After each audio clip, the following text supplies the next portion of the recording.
Bueno, muy buenas noches a todos. Un placer poder saludarlos.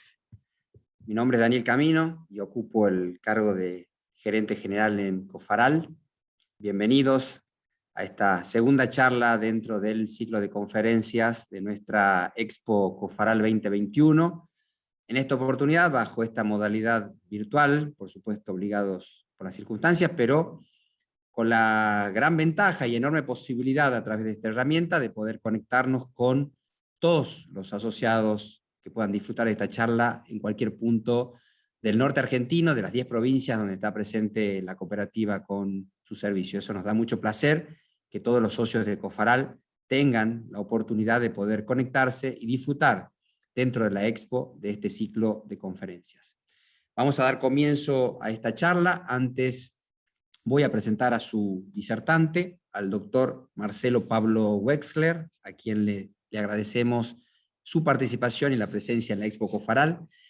Voy a leer un breve resumen de su extenso currículum. El doctor Wexler es especialista en medicina interna y toxicología de la Universidad de Buenos Aires, es médico del Hospital Italiano de Buenos Aires. Dentro de su actividad docente fue JTP de la Cátedra de Toxicología de la Universidad de Buenos Aires y en la actualidad es docente del curso de demanda espontánea en la Facultad de Medicina del Instituto Universitario del Hospital Italiano de Buenos Aires. A su vez también es asesor médico y miembro activo del laboratorio Montpellier, laboratorio que está auspiciando esta conferencia.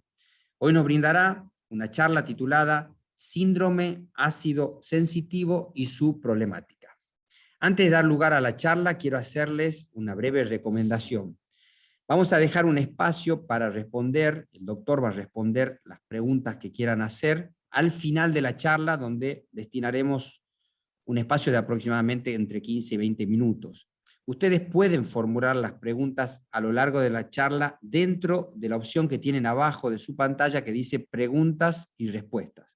Por favor, escriban ahí las preguntas, no lo hagan en la parte que dice chat, porque por una cuestión de orden vamos a centralizar las preguntas en la opción de preguntas y respuestas. Y al final, cuando termine el doctor su conferencia, va a responder las preguntas dentro del límite de tiempo que tenemos, que ustedes les hayan confeccionado a lo largo de la conferencia. Bueno, ahora sí, doctor Wexler, adelante una vez más, bienvenido y muchas gracias por estar presente en la Expo Cofaral. No, muchas gracias, Daniel. Muchas gracias a vos por la presentación, por la invitación y bueno, muy buenas noches a todos los presentes. Voy a empezar compartiendo la pantalla. Espero que ahí ya se pueda ver. El tema de esta noche es el síndrome ácido sensitivo y su problemática. Ahí está mi nombre completo nuevamente, ¿sí? Como para que me conozcan. ¿Qué es el síndrome ácido sensitivo? Bueno, vamos a ir hablando a lo largo de la charla un poquito qué es esto, cómo se diagnostica, cómo se presenta el paciente y cuáles son las opciones de tratamiento.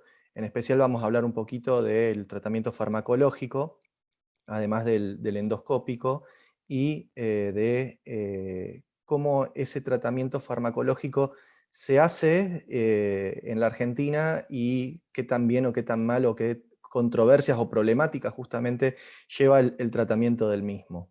El síndrome ácido sensitivo es uno de los sinónimos que tiene esta patología, pero lo van a poder encontrar en internet o en la bibliografía internacional como síndrome ácido péptico o úlcera péptica.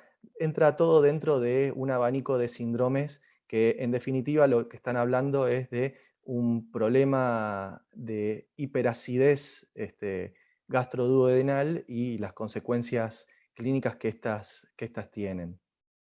Para empezar la charla, pongo un caso, más que nada no para responder en sí el caso, sino para que sea esto llevado a algo más cotidiano, a algo que puede ocurrir en la práctica que la mayoría de los que están aquí presentes me parece que pasan, que es el caso de un paciente arquetípico que se llama Juan Carlos, de 64 años, que concurre a su farmacia de barrio porque hace 48 horas que está con sensación de acidez gástrica.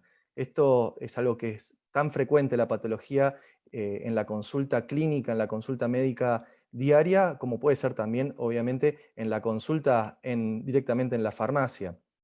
Probablemente la mayoría de los que están hoy aquí presentes escuchando la charla, en algún momento de sus vidas debe haber tenido síntomas compatibles con esto. Es la sensación de quemazón o de ardor en la zona de la boca del estómago, del epigastrio. Y también es muy frecuente que esto comience luego de alguna comida copiosa, en especial si hubo una gran transgresión alimentaria, y bastante frecuente el tema de asociado al consumo agudo de alcohol. Entonces, la pregunta que normalmente hace el paciente, tanto en el consultorio como puede llegar a ser en el mostrador de la farmacia, es, ¿quiere saber qué puede tomar para calmar los síntomas? Bueno, vamos a ir a lo largo de la charla hablando un poco de qué es el síndrome ácido sensitivo y qué podemos ofrecerle a este tipo de paciente de acuerdo a los síntomas que vaya presentando o que vaya manifestando. Para eso, primero vamos a pasar rápidamente por la fisiología del tubo digestivo y la digestión, que es en definitiva lo que el tubo digestivo, la función primordial que tiene el tubo digestivo, que es la digestión de los alimentos. ¿En qué están conformados principalmente los alimentos?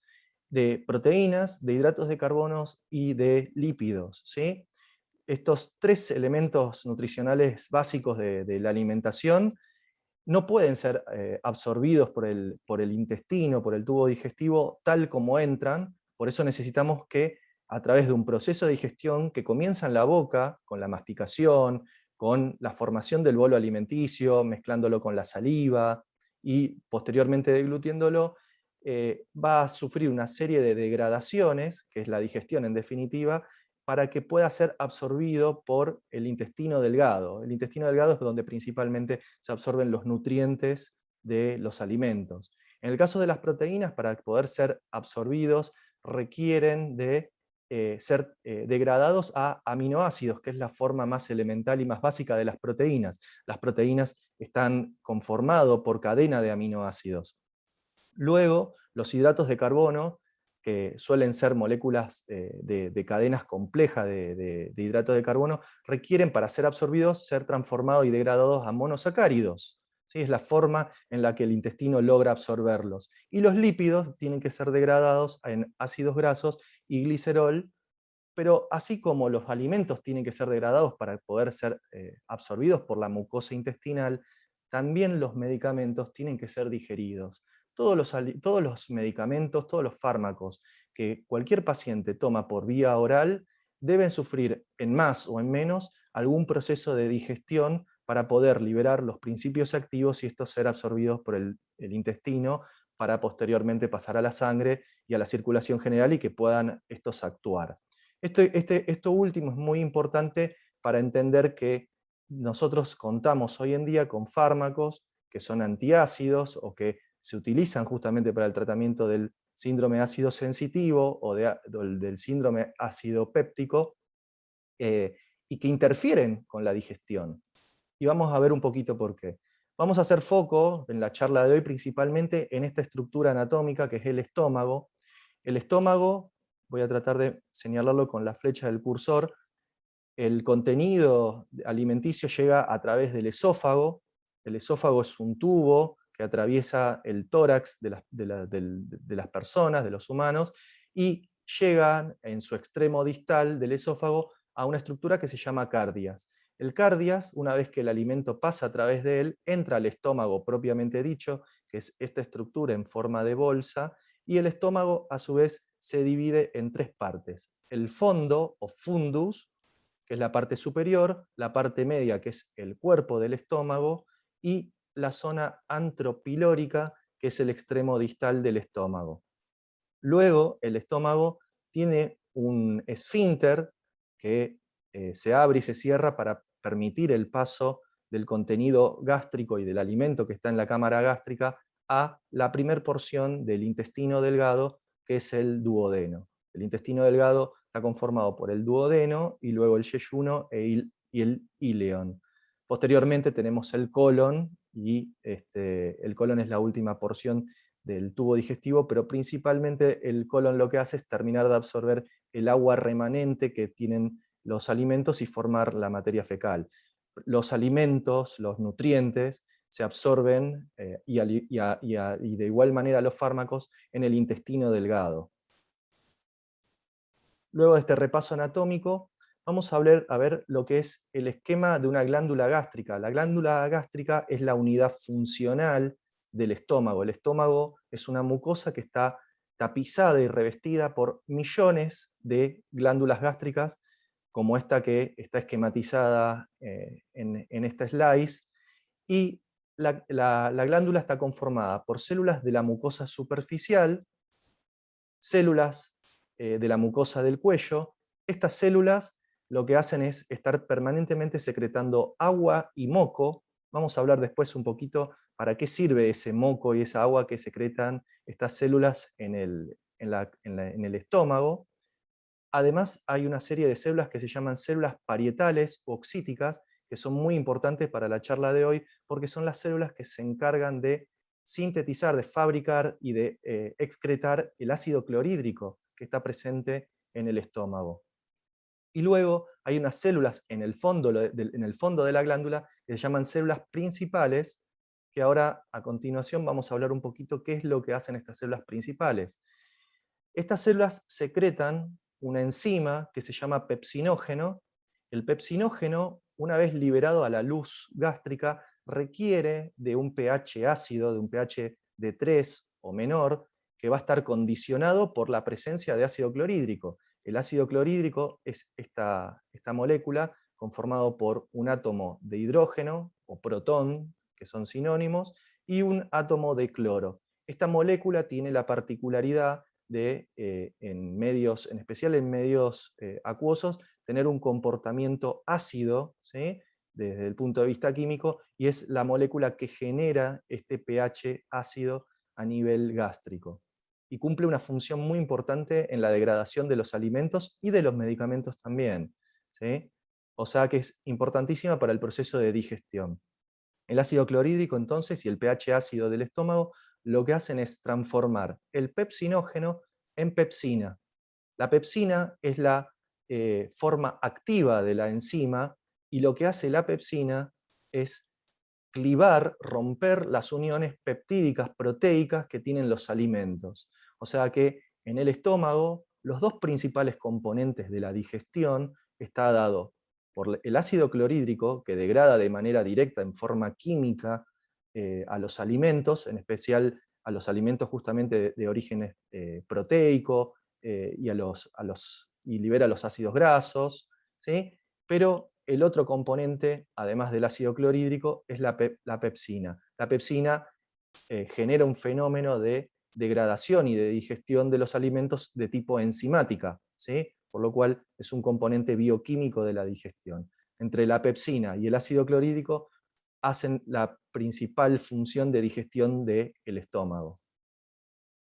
Ahora, como les había mencionado antes, teníamos a la célula parietal. Aquí lo que están viendo es un esquema de esta célula, en donde la célula tiene una serie de canalículos que dan a la luz gástrica. Este círculo ovalado de color violeta representa el núcleo de la célula, y este tipo de célula tiene una función muy particular, que es a través de una enzima que tienen su citosol, que se llama anhidrasa carbónica, unen molécula de agua con dióxido de carbono y forma el anhídrido carbónico. Esta molécula es inestable químicamente, por lo cual de manera espontánea se suele dividir en hidrógeno y bicarbonato, ¿sí? Y este hidrógeno, a través de una serie de canales que están en la superficie de la célula, que es conocida como ATPasa, protón, potasio, o también conocida como bomba de protones. A ustedes esto ya les va a empezar a sonar con respecto a lo que son los fármacos conocidos como inhibidores de la bomba de protones. Justamente ese grupo de fármacos lo que hace es inhibir la acción de estas bombas, de estos canales. ¿Y estos canales qué es lo que hacen? Toman el hidrógeno y lo sacan al exterior de la célula, o sea, a la luz gástrica, y lo intercambian por potasio que está en la luz. De esta manera, al salir el hidrógeno y ingresar a la célula el potasio, se mantiene la electroneutralidad de la célula, porque ambas moléculas, ambos átomos tienen carga positiva, y además esto se completa con el bicarbonato en el otro extremo, que se intercambia con cloro de la circulación sanguínea, ¿sí? Este cloro, por una vía transcelular, va a salir al exterior directamente y a la luz gástrica, y se va a combinar con el hidrógeno, formando el ácido clorhídrico, como lo pueden ver aquí en la presentación. Entonces, el ácido clorhídrico se secreta por la célula parietal, pero no lo hace de manera conjunta, porque imagínense que si el ácido clorhídrico se formara dentro de la célula, se digeriría a sí misma, ¿sí? El ácido clorhídrico destruiría la célula, por lo cual la célula encontró esta manera de generar ácido clorhídrico, que es secretar por un lado el protón o el hidrógeno, y por el otro lado el cloro, y estos se combinan en la luz gástrica. Ahora, ¿cómo logramos que este ácido clorhídrico que está por fuera de la célula no empiece a destruir la mucosa y el epitelio gástrico? Bueno, primero tiene una serie de regulaciones. Esta célula se regula su actividad y su secreción de ácido clorhídrico a través de una serie de receptores en los cuales actúan neurotransmisores como puede ser la acetilcolina, la histamina y la gastrina. Estos tres neurotransmisores que funcionan como señal química y mensajera actúan en sus receptores propios, la acetilcolina en el receptor M1, que es un receptor de muscarina, la histamina sobre los receptores de histamina tipo 2 o H2, y la gastrina sobre un receptor propio que es conocido como CCK2. Cualquiera de estos tres estímulos, ya sea de la acetilcolina, la histamina o la gastrina, lo que genera son una serie de señales intracelulares en la célula parietal que llevan al aumento del calcio citosólico y del AMP cíclico, que son señales o mensajeros químicos internos en la célula parietal. Cuando este fenómeno ocurre, estimulan a una serie de proteínas que se llaman proteinquinasas, y estas lo que hacen es que las bombas de protones se expresen en la superficie de la célula parietal y aumenten su actividad. En definitiva, lo que estamos haciendo es con la acetilcolina, la histamina y la gastrina, aumentar el bombeo y la producción de ácido clorhídrico a nivel gástrico. Pero como todo sistema de regulación en el organismo, hay un sistema que estimula y también tenemos un sistema que inhibe o reduce su actividad.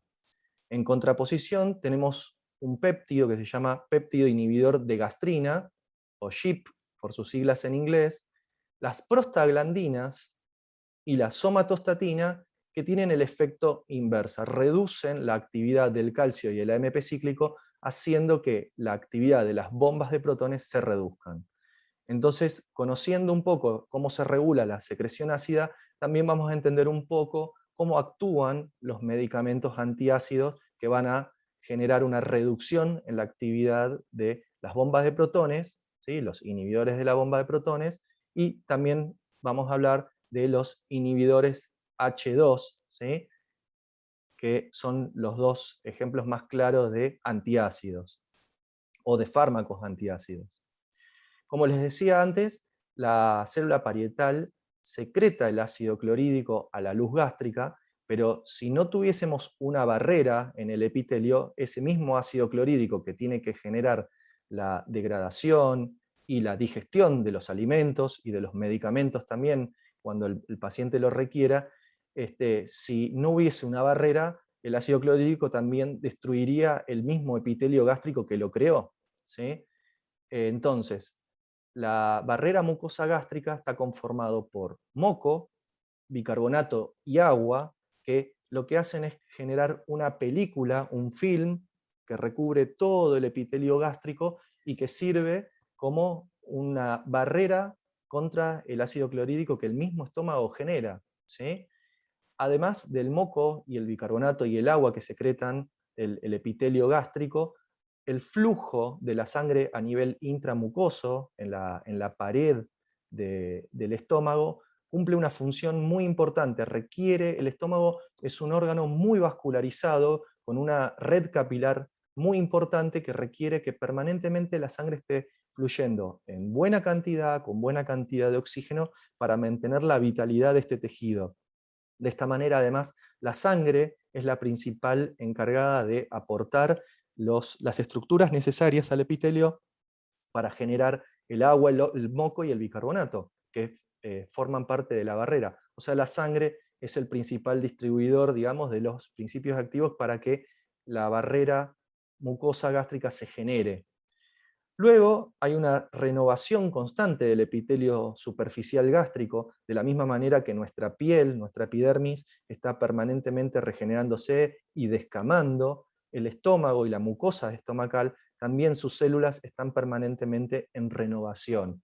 Eso también, ante una lesión, esa renovación genera la curación o la cicatrización de cualquier tipo de lesión que pueda haber a nivel gástrico. Y estos tres puntos, ya sea la producción de moco, bicarbonato, la capacidad de la sangre de tener un buen flujo intramucoso y la renovación constante del epitelio, dependen de un estímulo, de una serie de mensajeros químicos que son las prostaglandinas.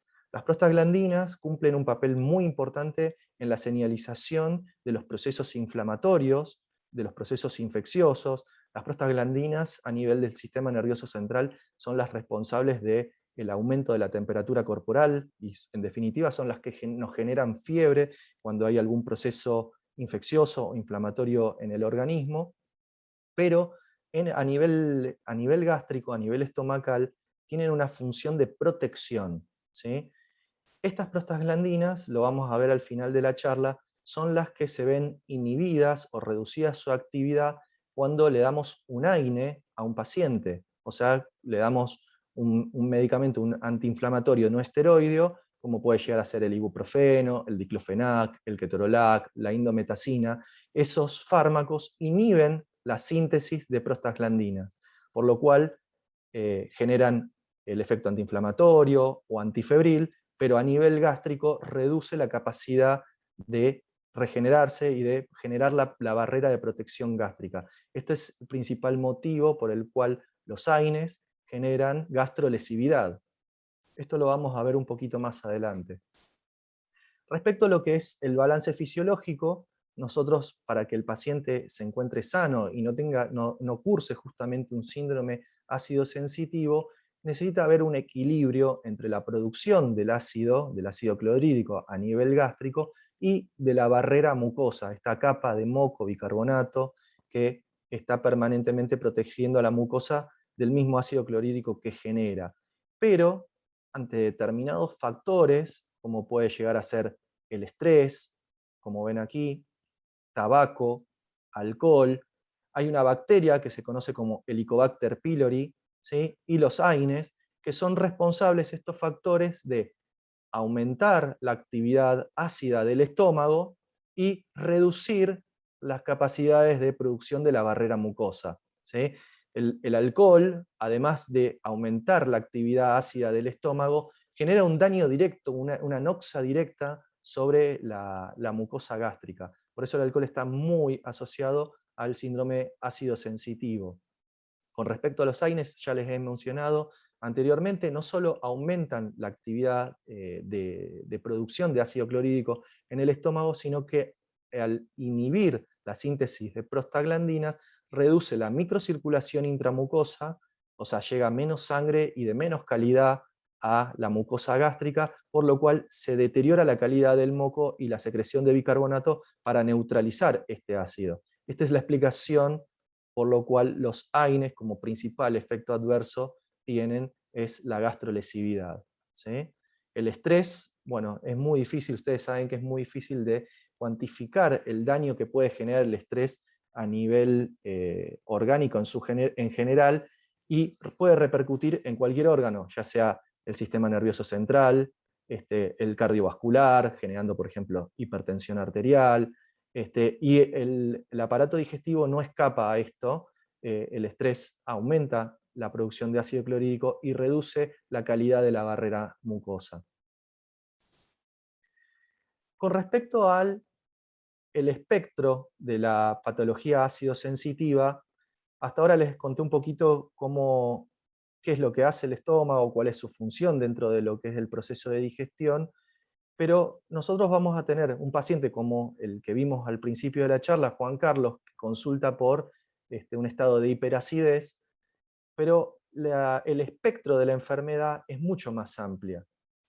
Esto va desde un paciente sano, o sea que tiene un balance adecuado entre la producción de ácido y la barrera mucosa. El caso de Juan Carlos, que puede consultar por hiperacidez después de una transgresión alimentaria o de un consumo agudo de alcohol. Pero luego tenemos episodios ya o un escalón más elevado, digamos, de daño a nivel de la mucosa gástrica, como puede ser la gastritis. Ya aquí no es solamente la sensación de quemazón o de ardor a nivel gástrico, ya en la gastritis lo que encontramos es inflamación activa de la mucosa gástrica. Y en su forma más seria y más grave y más peligrosa, la generación de una úlcera gástrica. Esto podríamos hablar de entonces un espectro de menor a mayor, en donde la hiperacidez es la forma más leve del síndrome de ácido sensitivo y la úlcera gástrica la forma más grave, más severa o potencialmente, potencialmente mortal de esta patología. ¿Cómo hacemos el diagnóstico del síndrome de ácido sensitivo? Tal vez el caso de Juan Carlos con un antiácido puede llegar a ser suficiente, pero ¿qué pasa cuando los síntomas escalan y uno sospecha que puede haber gastritis o estar en presencia de un paciente que tiene una úlcera gástrica o una úlcera duodenal también? La endoscopía digestiva alta es el método de diagnóstico. Los pacientes habitualmente están sedados, ¿sí? No suelen ser procedimientos que requieran una anestesia general completa, como en el caso de una cirugía mayor, pero sí requieren de una sedoanalgesia porque es un procedimiento muy incómodo. El médico especialista, en general gastroenterólogos, utilizan una fibra óptica, fíjense, mientras él va colocando la fibra óptica y va entrando en el tracto digestivo alto del paciente, en la pantalla puede ir viendo lo que la cámara que tiene la fibra óptica le va mostrando, y lo que consta del estudio es ingresar por la boca del paciente con la fibra, pasar por la faringe, luego por el esófago, y cuando atraviesa el cardias, llega a la zona del estómago, o incluso puede progresar por el píloro a la primera porción del duodeno. De esta manera, con la endoscopía, los médicos pueden observar de manera directa si hay signos de gastritis o de úlcera gástrica, así como también lesiones de esofagitis o de duodenitis. Aquí, por ejemplo, estamos viendo un ejemplo de una endoscopía en donde el endoscopista, si pueden ver aquí, está pasando una herramienta a través de la fibra óptica y lo que está haciendo es, con unos ganchitos que tiene en la punta esta herramienta, puede tomar biopsia de la zona gástrica, de la zona esofágica o duodenal, de lo que se necesite o de donde haya una lesión sospechosa. Las endoscopías no solo tienen utilidad para el diagnóstico de gastritis o de úlcera gástrica, sino también de otro tipo de lesiones, como pueden ser pólipos, ya sea benignos o malignos, de cáncer gástrico, y también en el caso de los pacientes que tienen de manera permanente, continua y recurrente síntomas de gastritis, hiperacidez o que han recurrido en varias ocasiones con úlceras gástricas o duodenales, se toman biopsias y cultivos para buscar el Helicobacter pylori, que es una bacteria que está muy asociada a este tipo de síndromes ácidos sensitivos. Como pueden ver aquí en esta foto, nuevamente fíjense los ganchos de esta herramienta que se abren y posteriormente esto se puede cerrar para tomar muestra de biopsia de la mucosa gástrica ante cualquier tipo de lesión que pueda ser sospechosa de alguna patología maligna principalmente. Entonces, el endoscopista cuando ingresa puede observar en su totalidad el esófago, el estómago y el duodeno, y encontrar diferentes tipos de lesiones.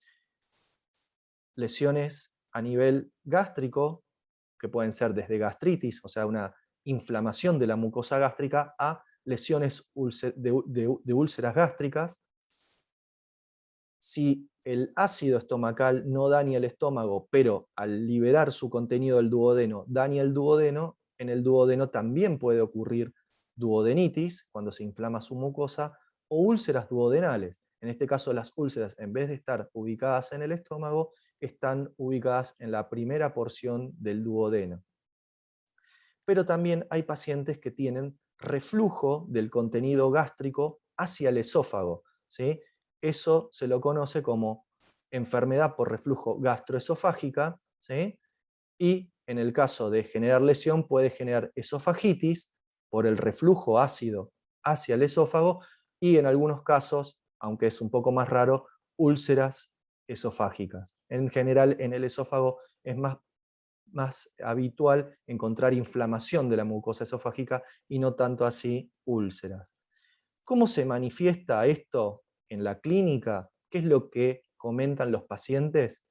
En el caso de los cuadros de gastritis, úlceras gástricas o duodenales, lo más habitual es que los pacientes refieran dolor en el epigastrio, o sea, dolor en la zona de la boca del estómago, ¿sí? Justo en el centro y parte más alta del abdomen, pirosis, la sensación de ardor, de quemazón, ¿sí? A nivel también del epigastrio, de la boca del estómago, dispepsia, en algunas ocasiones la dispepsia es la sensación de distensión o de dificultad para digerir los alimentos, se suele presentar entre 30 minutos a 1 hora después de haber comido. Los pacientes refieren que se sienten pesados, que tienen mucha distensión, que la comida no le cayó bien.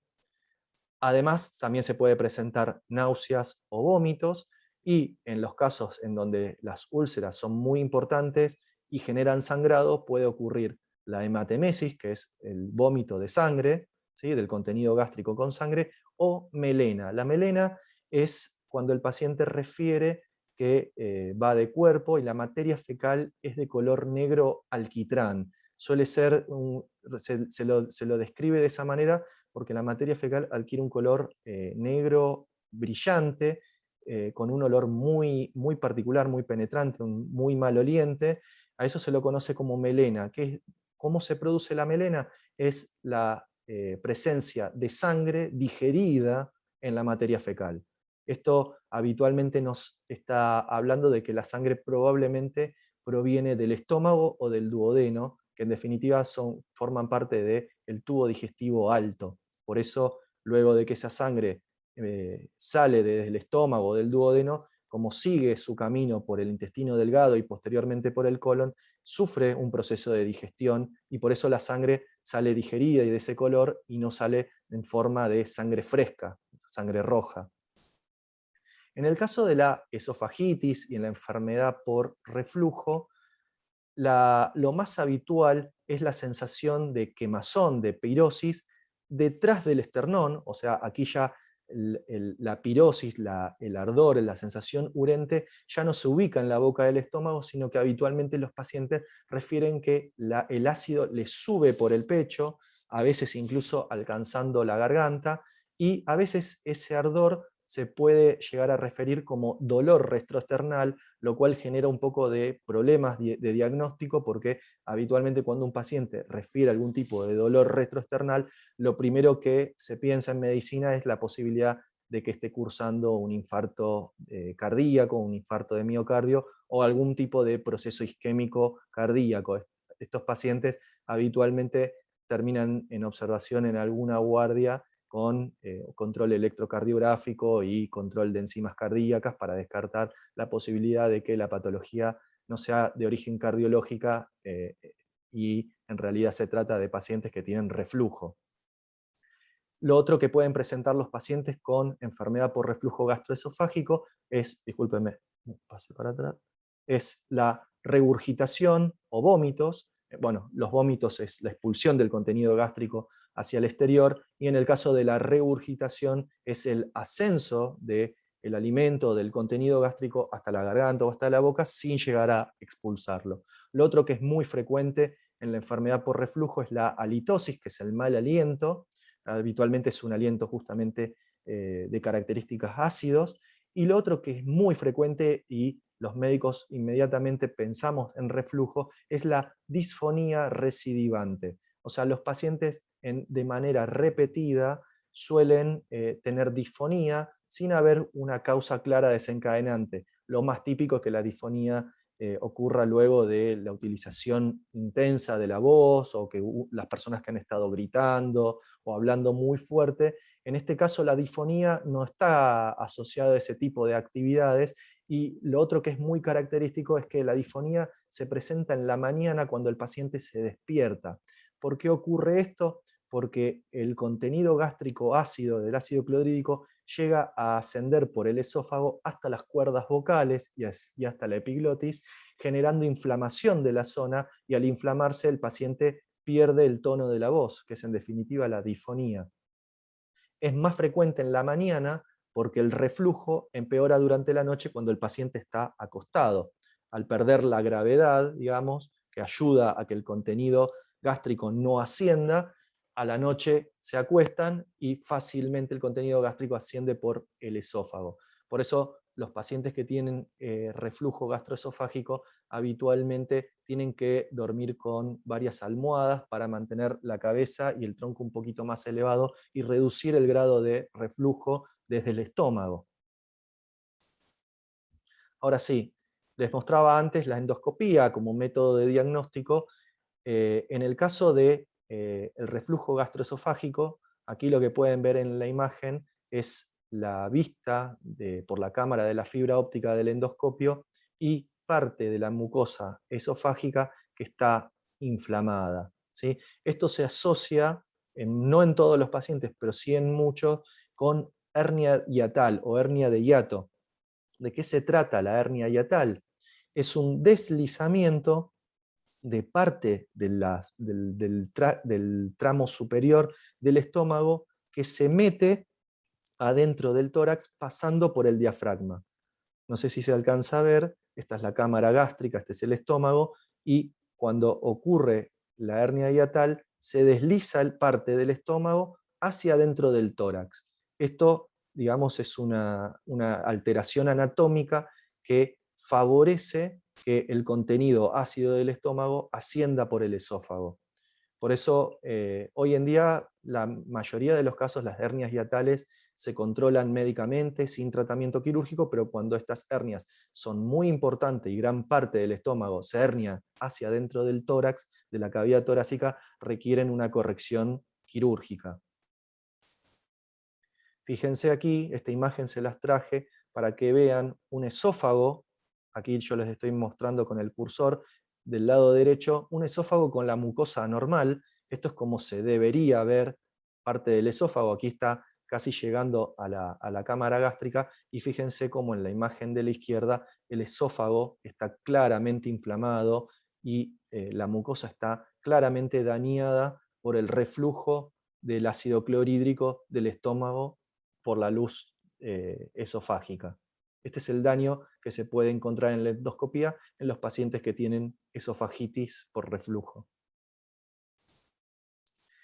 Además de esto, los endoscopistas, cuando no encuentran lesión en el esófago, lo que pueden encontrar es esto. Esta imagen, les traigo aquí, es cómo se ve una mucosa gástrica. Ya aquí estamos adentro del estómago, y es la mucosa gástrica como se ve normalmente. Esto sería el ejemplo de un paciente que no tiene lesión anatómica evidente, ¿sí?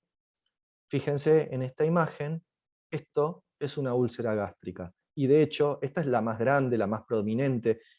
No sé si se alcanza a apreciar en la imagen cómo la mucosa alrededor de la úlcera está claramente inflamada, la lesión está sobrelevada del grado de inflamación que tiene, pero además de esta lesión hay múltiples lesiones pequeñas en varios puntos de la mucosa, ¿sí? Este es un paciente que tiene úlceras gástricas múltiples. En este caso hay una única lesión pero realmente la úlcera es de una extensión y de una profundidad muy importante. Ya, a diferencia de este caso, ya directamente en la zona de la úlcera no hay mucosa, se ha perdido completamente la mucosa y lo que está expuesto es el tejido profundo del estómago. El estómago debajo de la mucosa tiene un músculo, que es un músculo liso, y luego del músculo directamente ya entra directamente a la cavidad abdominal, por lo cual cuando las úlceras se siguen socavando y siguen profundizándose, se pueden perforar dando un abdomen agudo que es de resolución quirúrgica. El paciente tiene que entrar de urgencia a un quirófano porque su vida está en riesgo de manera inminente.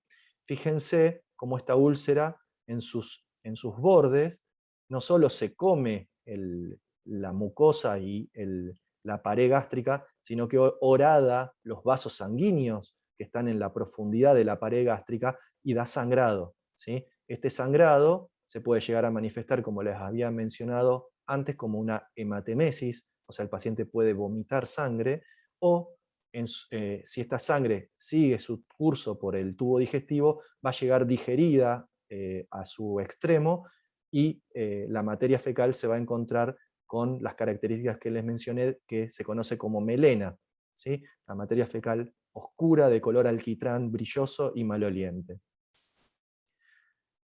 Por otro lado, por ejemplo, aquí lo que estamos viendo en esta foto es una úlcera, pero fíjense que a diferencia de esta úlcera gástrica, que claramente es grande, profunda y no hay mucosa, esta es una úlcera de grado 1. Es básicamente, ustedes esto lo pueden haber visto en el espejo cuando tienen una llaga o un afta en la boca, se ve de la misma manera una parte de la mucosa que tiene una coloración diferente. En el caso de las aftas en la boca suelen arder bastante. Bueno, esto es lo mismo, ¿sí? Pero en vez de ocurrir en la mucosa oral, lo que estamos viéndolo es en el duodeno, una úlcera duodenal de grado 1.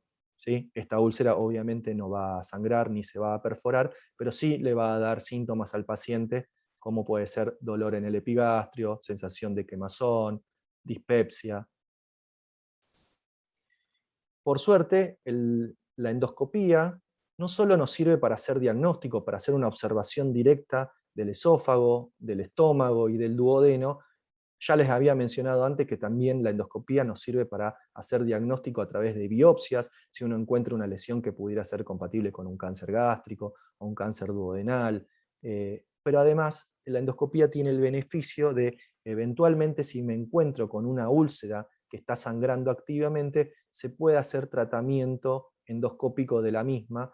Esto, por ejemplo, lo que están viendo en la imagen es se quema una úlcera sangrante con plasma argón. Esto lo que hace es quemar y generar una cicatriz, ¿sí? Y posteriormente, si a los pocos días le hicieran una nueva endoscopía, lo que van a encontrar acá es una costra, una cáscara de sangre que detiene el sangrado. Además del plasma argón, hay otras técnicas también que se pueden utilizar, como la de tipo electrobisturí.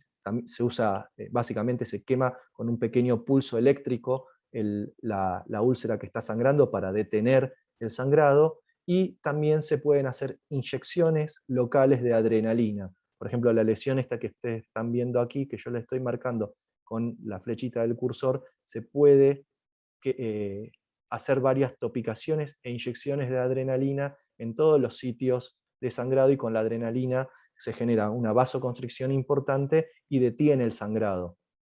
Esto lo que ha hecho es evitar que todos los pacientes que tenían úlceras sangrantes terminen en cirugía abriendo el abdomen. De esta manera la endoscopía nos sirvió como un adelanto tecnológico para el diagnóstico y para el tratamiento de muchas de estas lesiones sangrantes ulcerosas.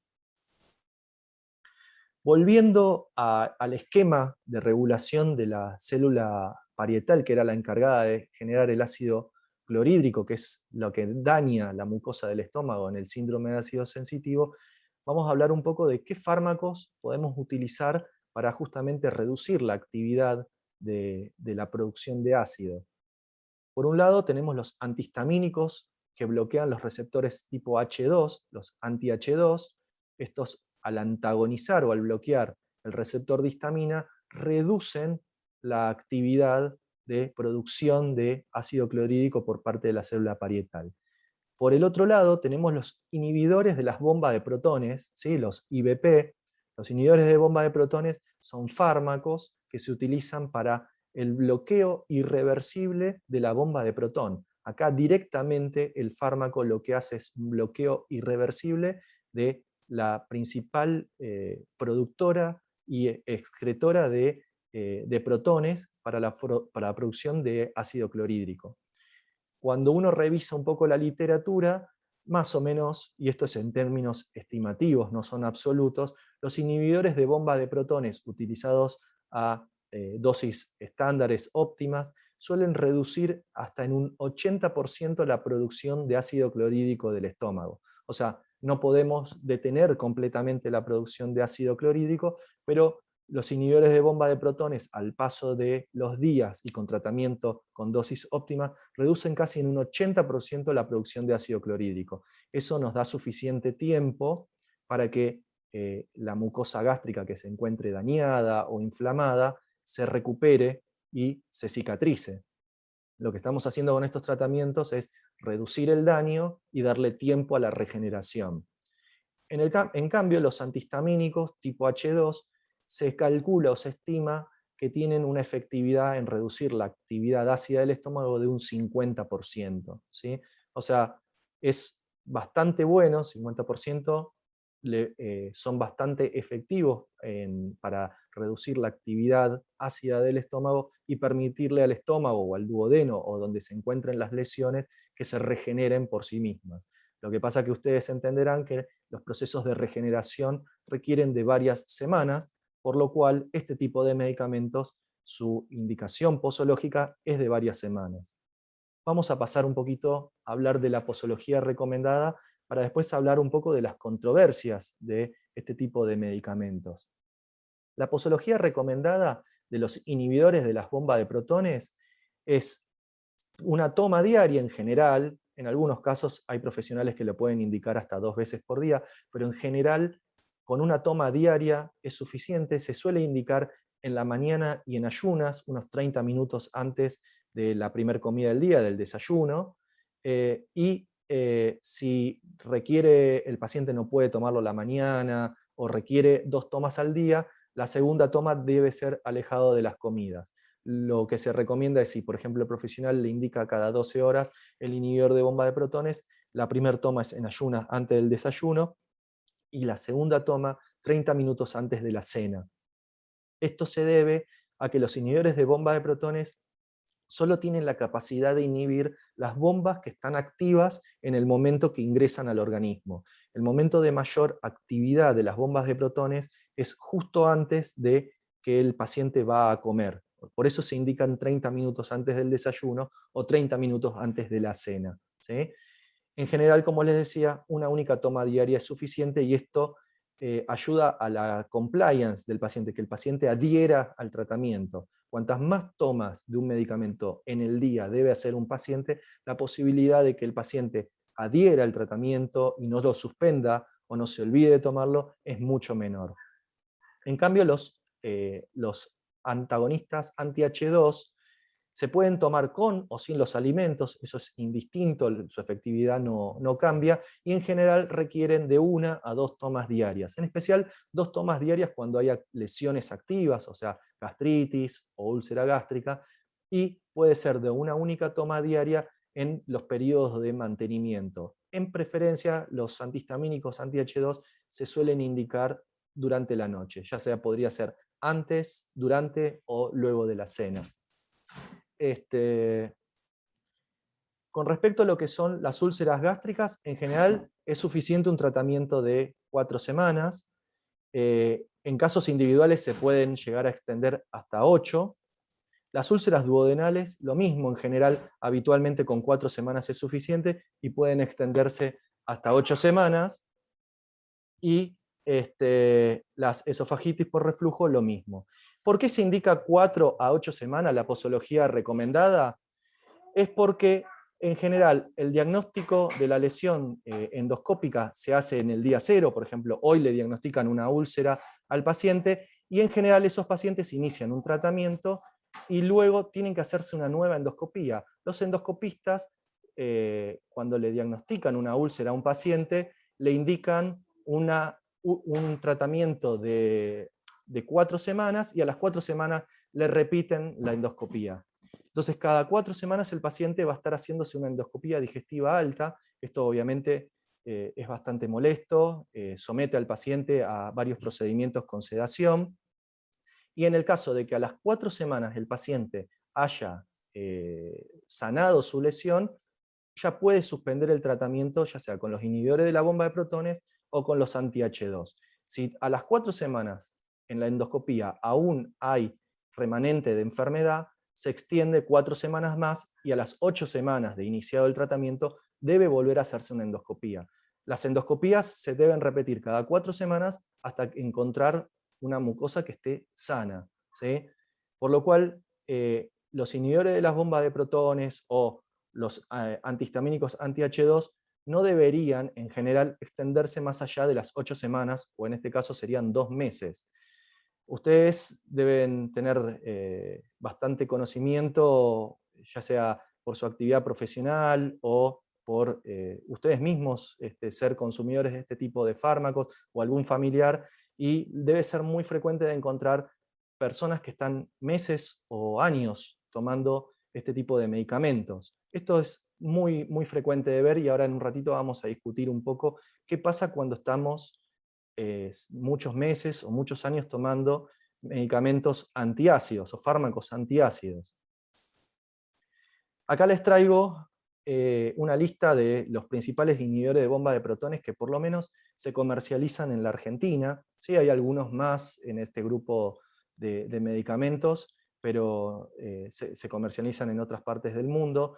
El orden y el porcentaje que ustedes pueden ver aquí es simplemente un orden del porcentaje de ventas en la República Argentina puntualmente. Esto puede cambiar en otros mercados o en otros países del mundo, pero esta estadística es de hace un año atrás aproximadamente. El pantoprazol representaba el 38% del mercado de los inhibidores de bomba de protones, el omeprazol el 31%, el esomeprazol el 14%, el lansoprazol el 10%, el dexlansoprazol el 5% y el rabeprazol, que es más nuevo, el 1%. ¿Sí? Probablemente en este año esto se haya podido mover un poco, pero probablemente no sea muy diferente a esto.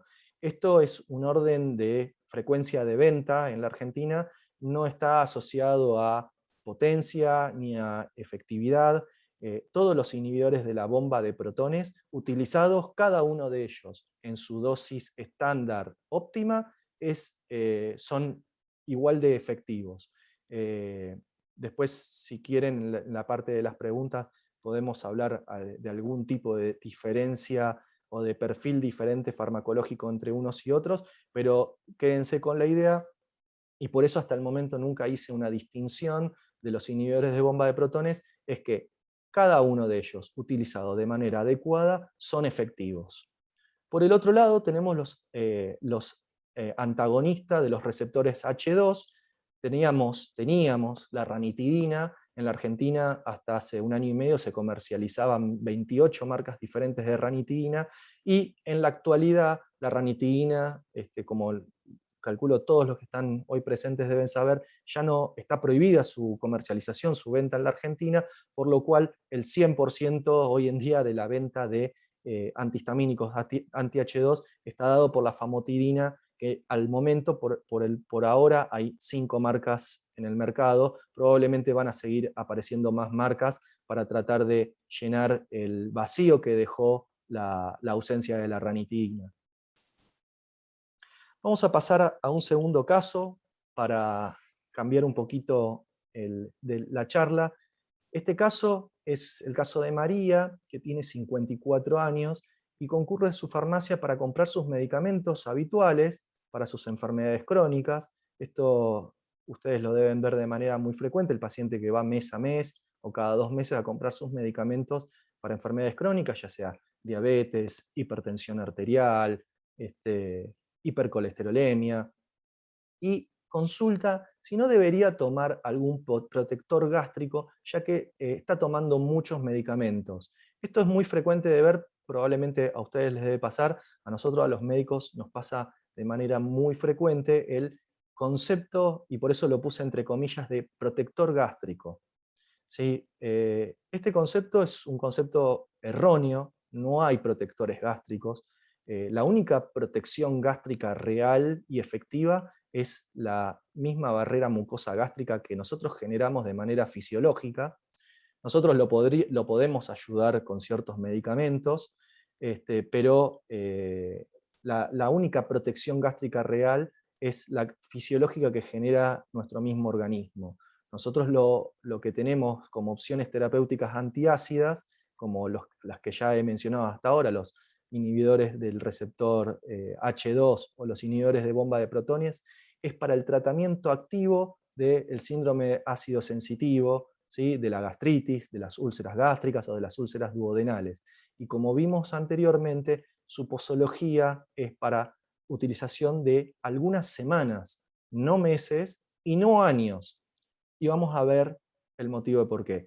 Esto a nosotros en la consulta es muy frecuente, nosotros esto lo llamamos polimedicación o polifarmacia, que es más frecuente en las personas de tercera edad, que son las que van acumulando a lo largo de su vida múltiples comorbilidades y enfermedades crónicas y necesitan ir tomando cada vez más medicamentos para el control de estas patologías. El agregarle un protector gástrico, que como mencionaba antes no existe como tal, es hacer que un paciente polimedicado esté más medicado. Y como saben también, cuantos más medicamentos toma un paciente, más probabilidades hay de que haya efectos adversos propios de cada uno de los fármacos que toma o por las interacciones farmacológicas que ocurren al interactuar unos con otros en el organismo del paciente. Entonces vamos a hablar un poco de cuáles son las consecuencias o los problemas que traen el uso crónico de los inhibidores de bomba de protones. Como ya les mencioné, a nosotros en la práctica clínica nos encontramos muy frecuentemente con pacientes que llevan años tomando inhibidores de bomba de protón. Y cuando uno le pregunta por qué está tomando ese tipo de medicamentos, encontramos diferentes respuestas. Uno puede ser el caso como el de María, que nos dicen, y me lo dio alguna vez un médico como protector gástrico porque yo tomo muchos medicamentos. Otra opción es, una vez tuve un episodio de acidez, de gastritis muy fuerte, como puede ser el primer caso que vimos al principio de la charla, el de Juan Carlos, y después cuando lo dejé de tomar, inmediatamente me volvió la acidez, por lo cual lo tuve que volver a reincorporar al inhibidor de la bomba de protón, y nunca más lo dejé porque cada vez que intento dejarlo, los síntomas aparecen de manera inmediata.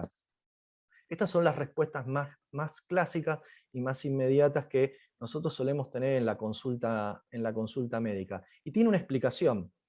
La primera explicación, la más obvia, es los inhibidores de la bomba de protones están siendo mal utilizados por los médicos prescriptores. Esto es un mea culpa que tenemos que hacer los profesionales médicos. Indicamos mal los inhibidores de protones, le prescribimos los inhibidores de protones a los pacientes y se los dejamos como si fuera medicación crónica. Y cuando ustedes ven las indicaciones médicas de este tipo de medicamentos, en general se recomienda no exceder las 8 semanas de tratamiento continuo. Luego el paciente debe suspenderlo. O sea, es un medicamento de uso no a corto plazo, porque debe usarlo varias semanas, pero no son medicamentos para uso crónico. Ahora, ¿por qué ocurre esto? ¿Por qué los pacientes cuando intentan dejar los inhibidores de bomba de protones rebotan rápidamente con los síntomas? El ingreso de los alimentos a la boca y al estómago genera un estímulo a nivel estomacal, un estímulo endocrinológico que libera gastrina. La gastrina habíamos visto que era una sustancia, un mensajero químico que estimulaba a la célula parietal para la producción de ácido clorhídrico. O sea, es un estimulante de la producción y la secreción de ácido clorhídrico. Esto genera que a nivel antral, o sea, la parte más distal del estómago, el pH sea ácido. El pH ácido del estómago estimula a su vez la liberación de somatostatina y del SHIP, que eran inhibidores de la gastrina. O sea que el pH ácido del estómago y estas hormonas, la somatostatina y el SHIP, inhiben al estimulante de la producción de ácido clorhídrico. Este círculo es un círculo que hace que haya una fisiología equilibrada de control de la producción de ácido clorhídrico del estómago. ¿Qué es lo que pasa cuando incorporamos un inhibidor de la bomba de protones? El inhibidor de la bomba de protones va a inhibir a la bomba de protones, por lo cual no se va a producir el ácido clorhídrico, el pH ácido del estómago se va a perder, por lo cual también se va a perder la somatostatina y el SHIP, por lo cual se va a perder la inhibición de la gastrina. ¿Qué es lo que va a ocurrir? Cada vez que el paciente se alimente, va a haber un estímulo cada vez más grande de gastrina, esperando que haya una respuesta de ácido clorhídrico que no va a ocurrir producto del fármaco. ¿Qué es lo que va a hacer esto? Va a llevar a que los pacientes que están en tratamiento crónico con inhibidores de la bomba de protones van a estar sin ácido clorhídrico, pero con un estado de hipergastrinemia crónico, o sea, niveles de gastrina en sangre permanentemente alto. Esto lo que ocurre es, cuando yo le intento retirar o el paciente intenta suspender el inhibidor de la bomba de protones, se va a encontrar con las bombas de protones liberadas y con la gastrina elevadísima. Esto va a hacer que el paciente rápidamente rebote con los síntomas de acidez. El paciente a los pocos días, a los 2, 3, 4 días de suspender el tratamiento, hace un efecto rebote de los síntomas de manera inmediata y de manera muy violenta, ¿sí? Por esta hipergastrinemia, este aumento de la gastrina de manera sostenida y alta. Pero el otro problema, esto es lo que hace que el paciente quede prendido de la medicación en forma crónica, pero el otro problema es que la gastrina no solo es un mensajero químico que aumenta la producción de ácido clorhídrico, sino que además sirve como una señal química de proliferación celular a nivel de la mucosa gástrica y es un mediador inflamatorio. O sea que la gastrina genera una inflamación en la mucosa gástrica y estimula a la proliferación de las células. ¿En qué se traduce la proliferación de las células? En esto. Esto, por suerte, no se ve en todos los pacientes que toman de manera crónica inhibidores de bomba de protones, pero este es puntualmente un paciente que tuvimos en el hospital italiano y que tuvimos que publicar por una poliposis gástrica múltiple. Tiene su mucosa gástrica completamente tapizada por pólipos. Cada una de estas pelotitas que están acá es un pólipo, ¿sí? Producto del estado de hipergastrinemia que tiene el paciente por el uso crónico del inhibidor de bomba de protones. Y esto ha llevado a nivel mundial a las agencias de regulación de medicamentos y a los efectores de farmacovigilancia a hacer un control estricto de aquellos pacientes que están en tratamiento crónicos con este tipo de fármacos, hacerles un seguimiento, porque la gran interrogante es, ¿estos pólipos pueden evolucionar a cáncer gástrico? Al día de hoy esto no ha sido, no hemos tenido una respuesta. Le podría decir que la evidencia hasta el momento es que la poliposis per se no alcanzaría a evolucionar o hacer que el paciente evolucione a cáncer gástrico. De hecho, la mayoría de los pacientes que sí tienen un cáncer gástrico no suele deberse al consumo de inhibidores de bomba de protones y a la poliposis gástrica múltiple, pero es un gran interrogante porque sabemos que, por ejemplo, en el colon, los pólipos sí habitualmente, si uno los deja, después de 10 o 15 años pueden evolucionar a un cáncer de colon. Entonces la hipótesis es que de la misma manera a nivel gástrico puede ocurrir lo mismo, ¿sí? Esta es una de las consecuencias posibles del uso crónico de los inhibidores de la bomba de protones. Es poco frecuente, por suerte, pero sí es mucho más frecuente lo que vamos a ver a continuación. El aumento persistente del pH gástrico, o sea, la pérdida de la acidez estomacal, altera la disolución de otros medicamentos a nivel gástrico. Yo les comentaba antes, en la primera slide, que la digestión es necesaria no solo para digerir los alimentos, sino también los medicamentos. La liberación de los principios activos de las cápsulas, de los comprimidos que toman los pacientes, requieren de un buen nivel de acidez estomacal para que se disuelvan las cubiertas que tienen los comprimidos, las cápsulas, ¿sí? Y de esa manera poder liberar los principios activos. De esta manera, al perder el pH ácido gástrico, se altera la cinética de absorción a nivel intestinal de los medicamentos. Esto implica una gran interacción medicamentosa. Lo otro que se vio, y esto se ve con mucha frecuencia, es que los pacientes que toman inhibidores de bomba de protones en forma crónica, en especial los ancianos, tienen mucha más tendencia a generar neumonías agudas de la comunidad, infecciones respiratorias bajas. Esto ya se ha visto en los últimos 30 años, les diría incluso los últimos 40 años, desde que están presentes de manera masiva los inhibidores de bomba de protones, y esto llevó a una serie de interrogantes de por qué un paciente que toma un inhibidor de una bomba de protones, que es para reducir el pH ácido del estómago, se infecta más a nivel respiratorio, que tiene que ver la parte respiratoria con la gástrica.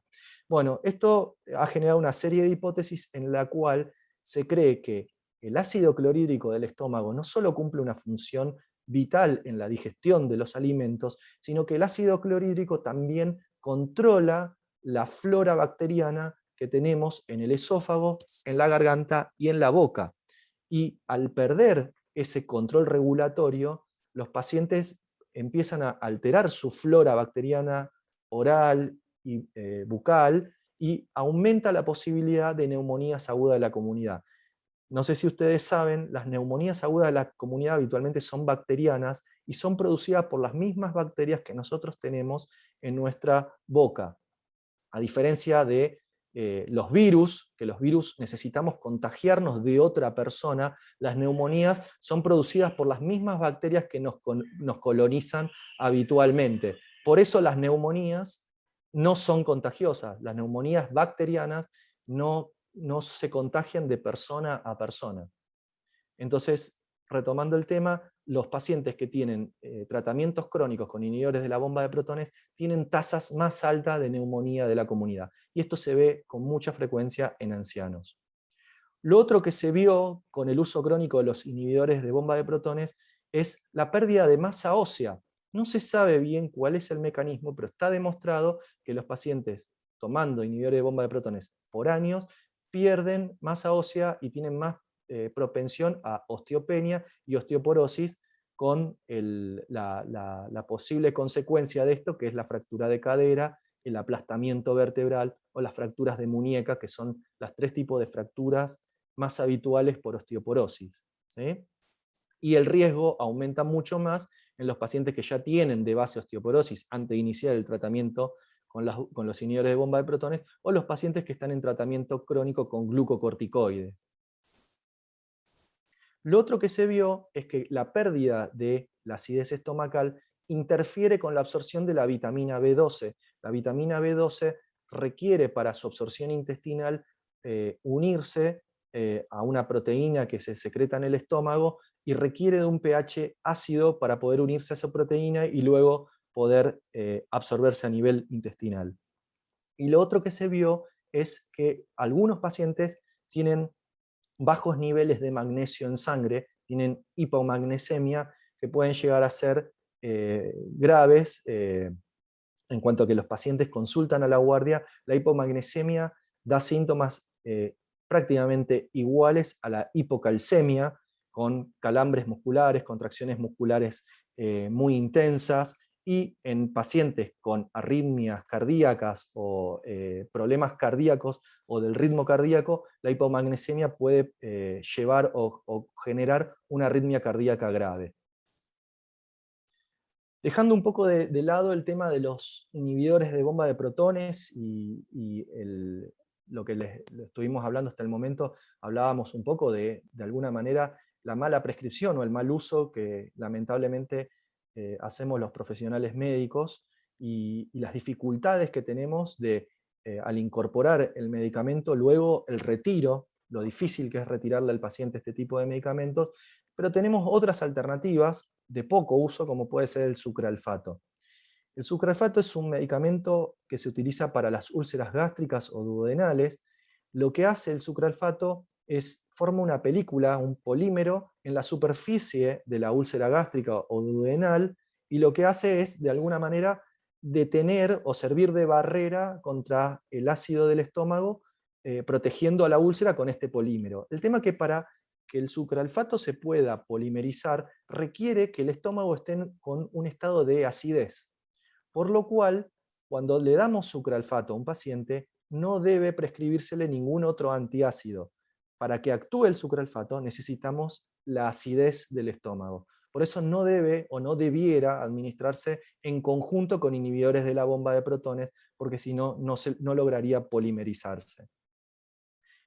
Además del polímero que genera la película, el recubrimiento que genera sobre las úlceras para detener el daño que genera el ácido, por mecanismos no conocidos aumentarían la producción de prostaglandinas. Las prostaglandinas que yo con anterioridad les mencioné que generan aumento del moco y el aumento de la secreción de bicarbonato y agua que forman parte de la barrera natural del estómago.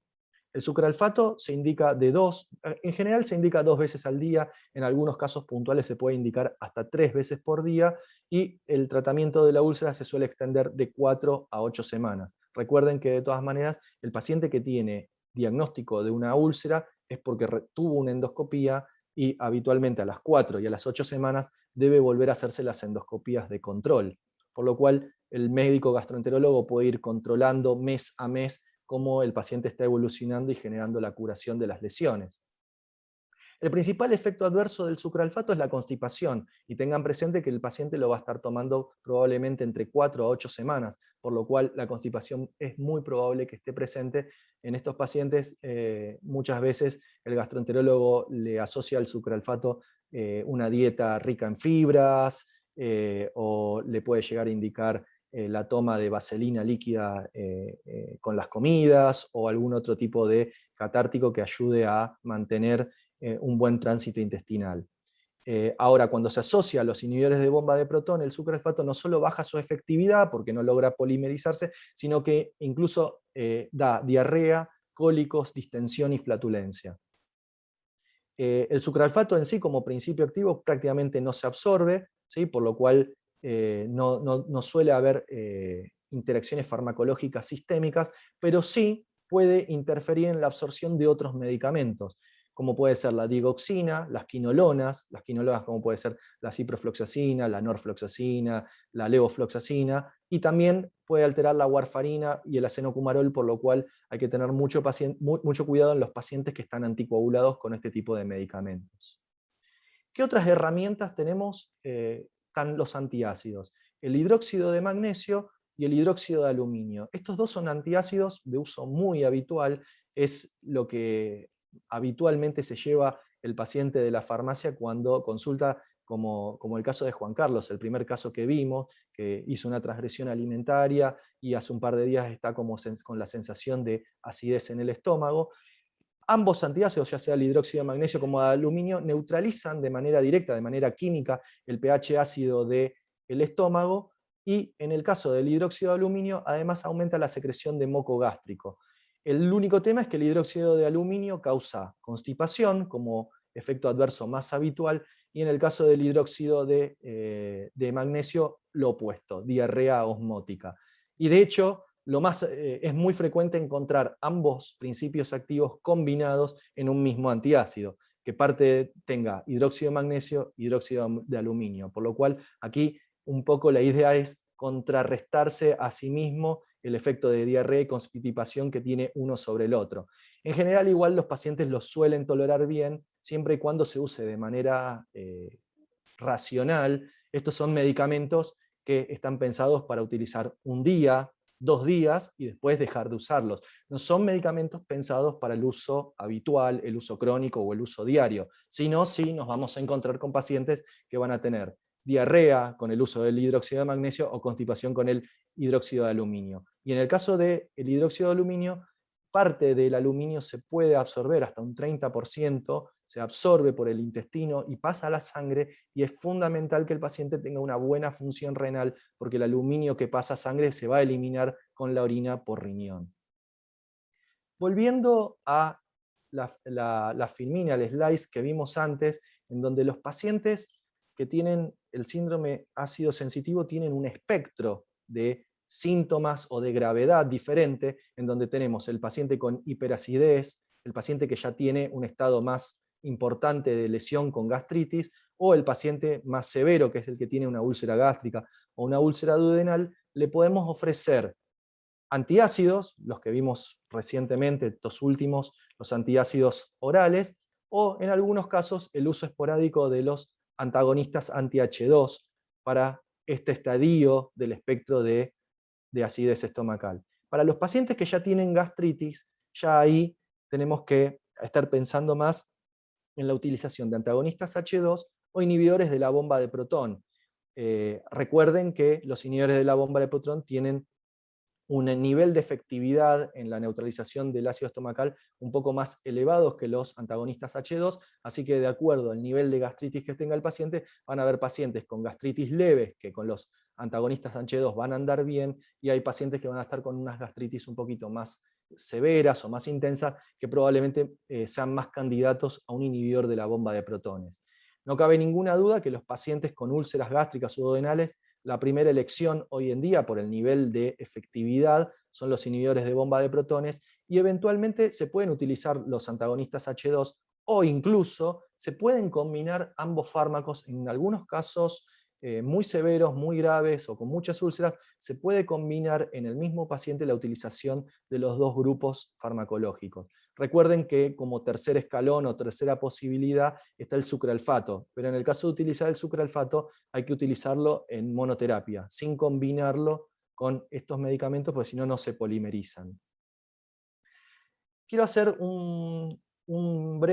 antes de terminar, un breve parate con respecto a lo que es gastropatía inducida por AINES. Esto es muy frecuente de ver en las guardias de emergencia, pacientes que vienen con úlceras sangrantes o con cuadros de úlceras o de gastritis muy intensa, producto de la toma de AINES de manera sostenida a lo largo de los días. Los AINES, los antiinflamatorios no esteroideos, pueden afectar todo el tubo digestivo, desde la boca hasta el colon, pero la zona que más frecuentemente se ve afectada del tubo digestivo es la zona gastroduodenal, provocando gastritis, duodenitis o, en las formas más severas, úlceras gástricas o duodenales múltiples. Lo más característico es ver pacientes que tienen no una única úlcera, sino múltiples úlceras pequeñas distribuidas en la pared del estómago o del duodeno. Son muchas veces sangrantes y sin dolor. La particularidad que no se ve siempre, pero se ve con cierta frecuencia, es que los pacientes con úlceras por AINES, por analgésicos, no suelen tener dolor, o el dolor es de muy poca intensidad y directamente se manifiesta con el sangrado, ¿sí? Esto en muchos casos puede llegar a ser muy grave, porque el dolor nos sirve como una alerta. El paciente con dolor consulta, el paciente sin dolor llega tarde, ¿sí? Y las lesiones gástricas, o la posibilidad de generar lesión a nivel gástrico, es siempre directamente proporcional a la dosis utilizada del AINE. O sea, cuanto más dosis de analgésico utiliza, más probabilidades hay de lesión gástrica o duodenal, y sobre todo al tiempo sostenido de tratamiento continuo, ¿sí? O sea, no es solamente la dosis, yo les diría que incluso es más relevante el tiempo, la cantidad de días o semanas de uso continuo, lo que más lesión genera. ¿Por qué se ve con tanta frecuencia la gastropatía inducida por analgésicos? Porque son medicamentos de mucho uso, de uso muy frecuente, tienen muchísima prescripción por parte de los profesionales médicos y por muchas especialidades: clínica, traumatología, pediatría, reumatología. Prácticamente no hay especialista de la medicina que no prescriba habitualmente en su práctica diaria analgésicos. En general, ya sea lamentablemente por parte nuestra de los médicos y sobre todo por los pacientes, este uso habitual, el ser medicamentos que habitualmente están en los domicilios, que alguien en casa consume en forma esporádica o continua, genera una baja percepción de riesgo de este tipo de medicamentos. La inadecuada prescripción posológica, esta es exclusivamente culpa nuestra, de los médicos, que no indicamos las dosis y los tiempos adecuados para cada paciente. La automedicación, los pacientes suelen tener en sus casas analgésicos y hacer uso como ellos habitualmente lo usan o como se les ocurre. La automedicación es frecuentísimo con este tipo de medicamentos. Esto se traduce en el mal uso, el abuso en muchos casos, el uso desmedido de analgésicos cuando no son requeridos o en dosis altas cuando no son necesarios. Y esto, la venta libre no lo podemos dejar de lado, no todos los analgésicos son de venta libre, pero hay muchos de ellos que sí, y esto conspira con respecto a la baja percepción de riesgo por parte del que lo consume y para el mal uso, el abuso y la automedicación, ¿sí?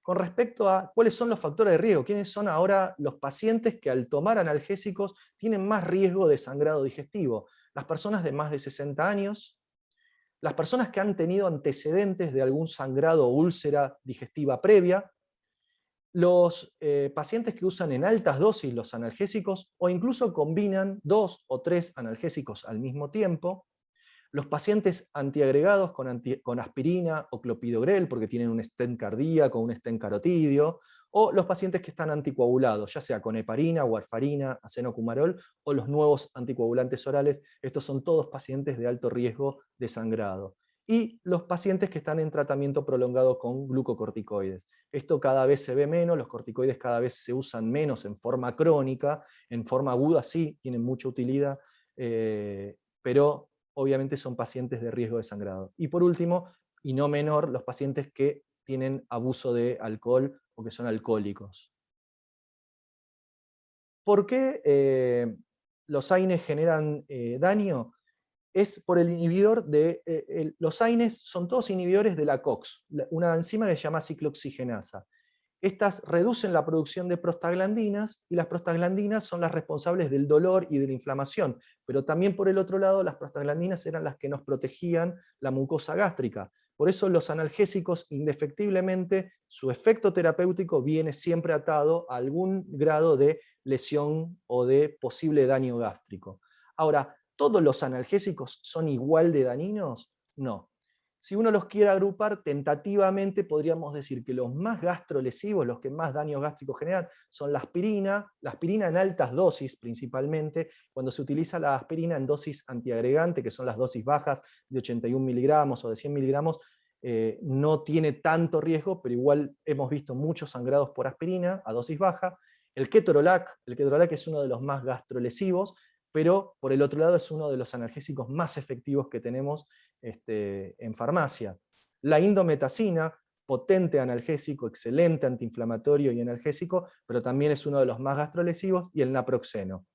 Tengan presente que además de no solo ser gastrolesivos, estos fármacos además tienen el efecto antiagregante, por lo cual si el paciente hace una úlcera y sangra, la posibilidad de que ese sangrado sea mayor es más grande, ¿sí? Ahora, ¿cuáles son los moderadamente gastrolesivos? Ahí podríamos meter al ibuprofeno, al diclofenac y al meloxicam.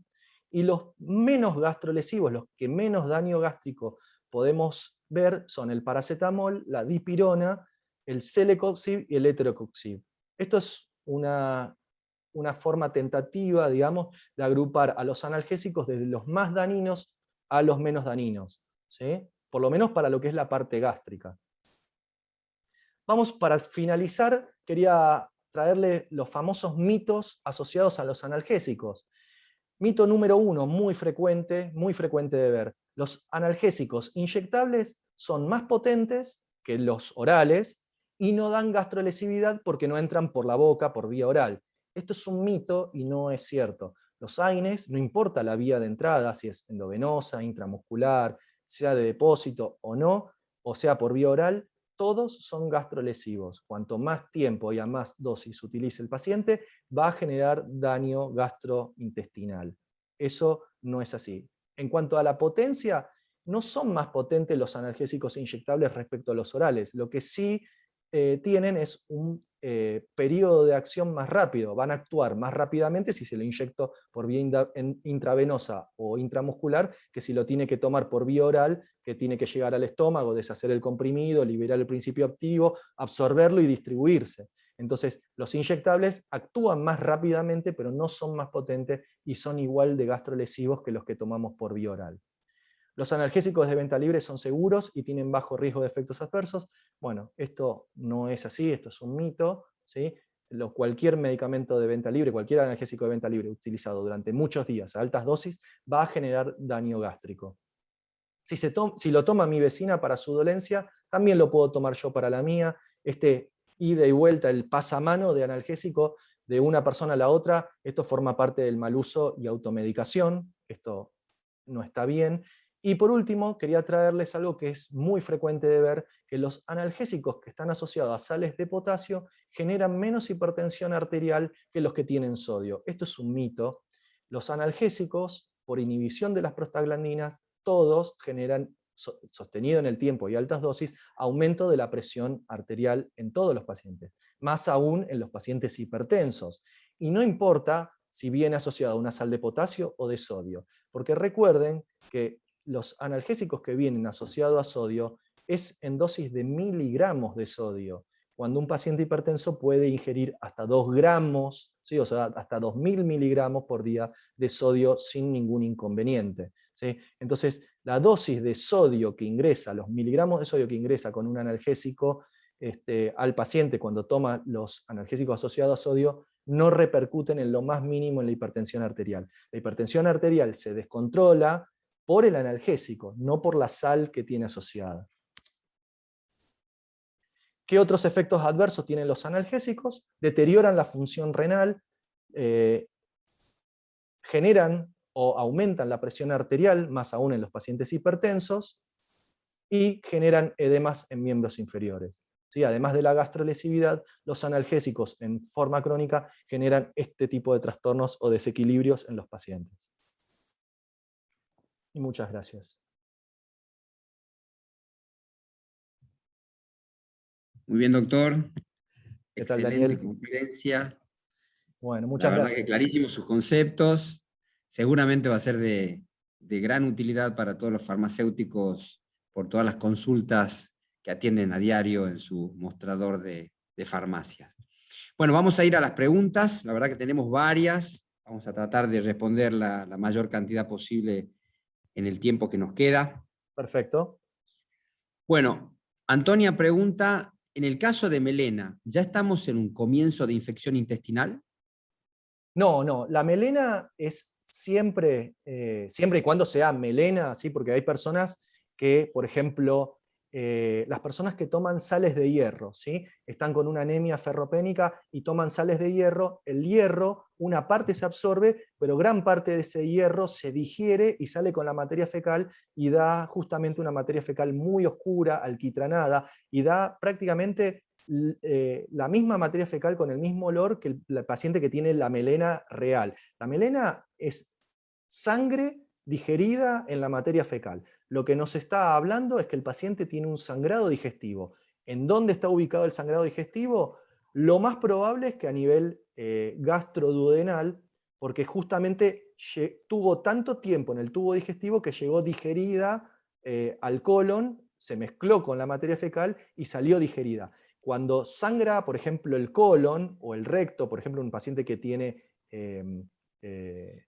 hemorroides, la sangre es fresca, la sangre es roja, es la sangre misma que tenemos cuando tenemos cualquier corte, sangrado o lesión en la piel. En cambio, cuando viene en forma de melena, es porque esa sangre ya sufrió todo un proceso de digestión, por lo cual lo más probable es que venga de la parte alta del tubo digestivo. Por lo tanto, la melena no suele hablar de infección, sino de sangrado. Hay un lugar en el tubo digestivo que está sangrando. Perfecto, clarísimo. Bueno, buenas noches, doctor. Nos dice Nilda, ¿la hernia hiatal tiene cura? La hernia hiatal no tiene cura si uno no lo opera. La hernia hiatal se queda. Es algo constitucional de algunas personas. ¿Qué significa constitucional? Que no necesariamente nació con la hernia hiatal, no es lo más habitual, pero sí en su crecimiento, en su evolución, en algún momento de la infancia o de la adolescencia, en el proceso de desarrollo del organismo, parte de la cámara gástrica se desliza por el diafragma, que es el músculo que separa el tórax del abdomen, y se desliza hacia el tórax. La gran mayoría de las veces se desliza la parte superior del estómago, en algunos casos mucho más graves se desliza completamente el estómago y queda alojado adentro del tórax. Esos son los casos que hay que operar, sin duda, pero como la gran mayoría de los pacientes solo tienen un pequeño deslizamiento del estómago hacia la cavidad torácica, en general no requiere de tratamiento quirúrgico y esa persona convive con su hernia hiatal toda su vida. Y de hecho, la gran mayoría de las personas que tienen hernia hiatal viven su vida completa y se mueren sin saber que la tienen. Solamente se entera aquel que ha tenido una endoscopía o se ha hecho una tomografía computada o una resonancia y se encuentra como un hallazgo. De hecho, la gran mayoría de las personas que tienen hernia hiatal no necesariamente tienen reflujo gastroesofágico. Es un porcentaje pequeño el que tiene esto. Por eso mucha gente vive con la hernia hiatal toda su vida sin enterarse. Perfecto. Antonia nos pregunta, ¿podría explicarnos por qué la ranitidina se sacó del mercado farmacéutico? Sí, eso incluso vine preparado por las dudas con un bonus track, no sé si lo ven ahí en la compartido de pantalla. ¿Por qué se sacó Sí. la ranitidina? Traje un apartado porque no quise explicarlo durante la charla, pero era algo que probablemente iba a surgir en algún momento. La ranitidina, al igual que varios otros medicamentos, hace varios años se los viene estudiando por la posibilidad de que tengan un contaminante, que es ese que está resaltado en rojo, que está en letras rojas, que es la N-nitrosodimetilamina, o sus siglas NDMA. Esta sustancia está comprobado que es cancerígena para el humano en base a pruebas animales, ¿sí? Por lo cual se vio y se lo ha encontrado en alimentos, esto muy asociado a conservantes de los alimentos, y también en medicamentos. Lo que se estableció a nivel mundial de que pequeñas cantidades de esta molécula se pueden consumir diariamente de manera segura, pero hay un límite, un umbral que no debe pasarse.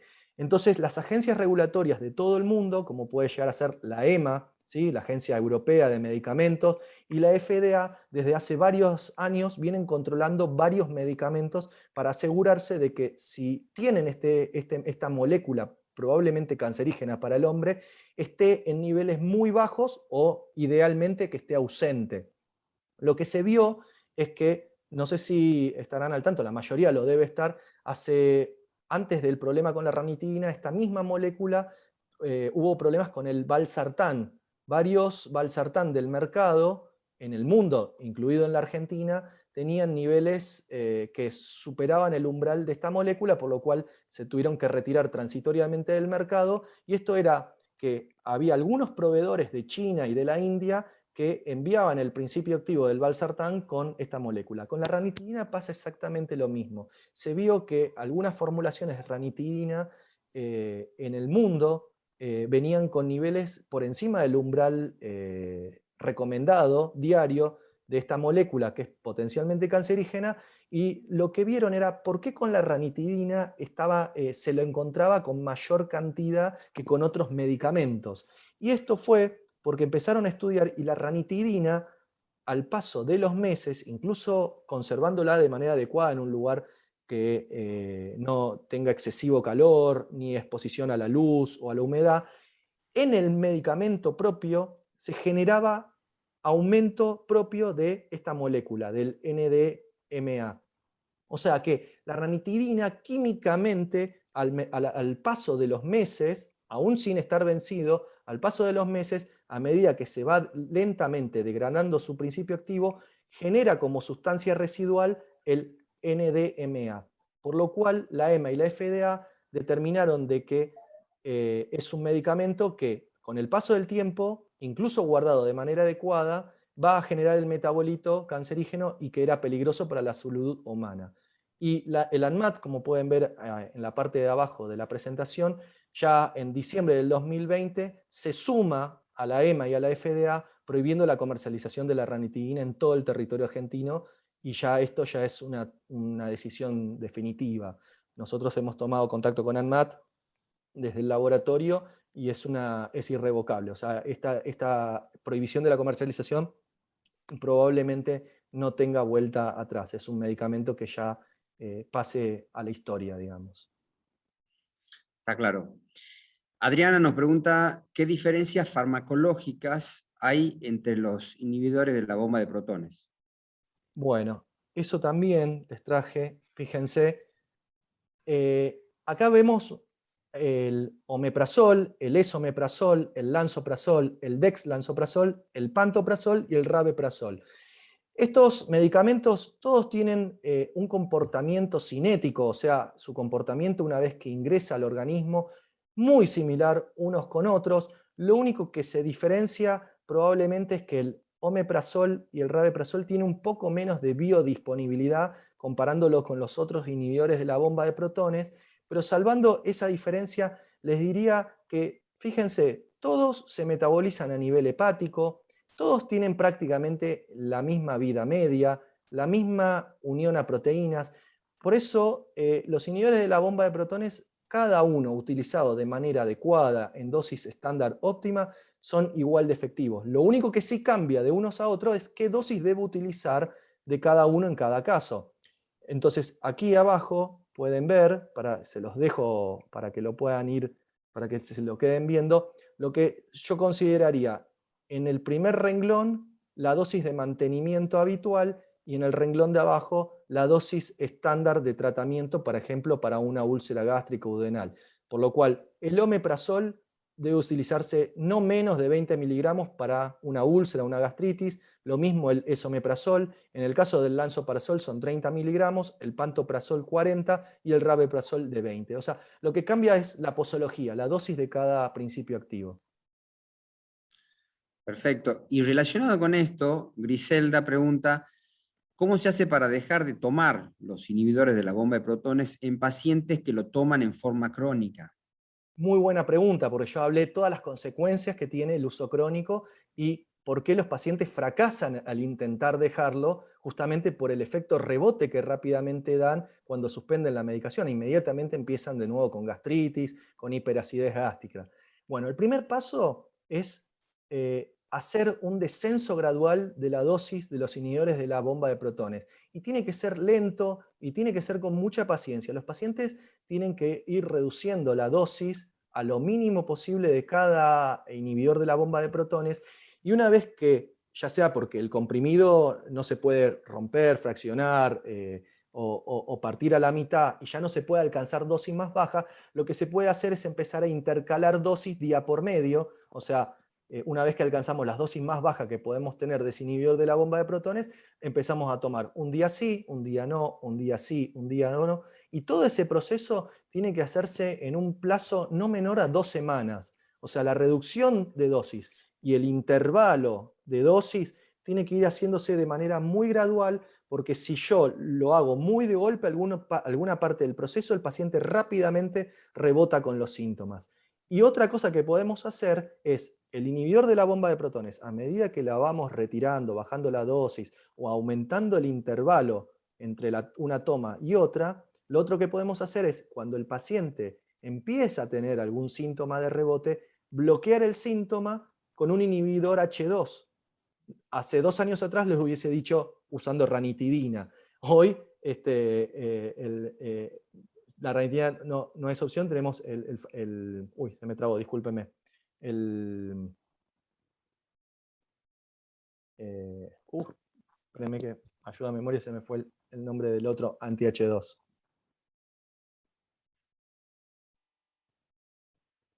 La famotidina, discúlpeme. Entonces, en este caso, hoy en día contamos con la famotidina. Ante la aparición de síntomas de rebote, este podría ser una buena opción. Los anti-H2 tienen menos síntomas de rebote que los inhibidores de la bomba de protón, ¿sí? O sea, los inhibidores de la bomba de protón son más efectivos en reducir la acidez que los anti-H2, pero los anti-H2 lo bueno que tienen es que los pacientes no rebotan tanto con los síntomas, por lo cual el paciente, cuando tiene un síntoma de rebote, a medida que vamos reduciendo la dosis del inhibidor de bomba de protones, puede hacer algunos rescates intermitentes con famotidina o con algún otro anti-H2 que más adelante puede llegar a aparecer en el mercado también. Bien, y también relacionado con esto, Graciela pregunta, ¿y en el caso de los pacientes que consumen medicamentos con hierro? En el caso de los pacientes que toman medicamento con hierro, el hierro es un tema, porque el mismo hierro también es gastrolesivo.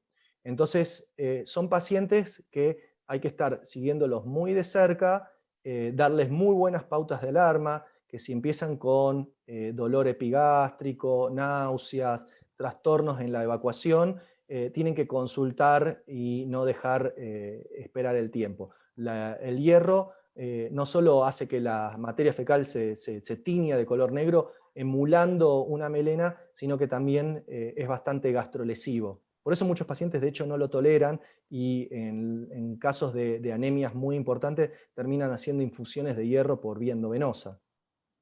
Claro, bien. Otra pregunta dice, ¿el reflujo gastroesofágico crónico puede afectar las vías respiratorias hasta llegar a afectar el olfato? Puede ser.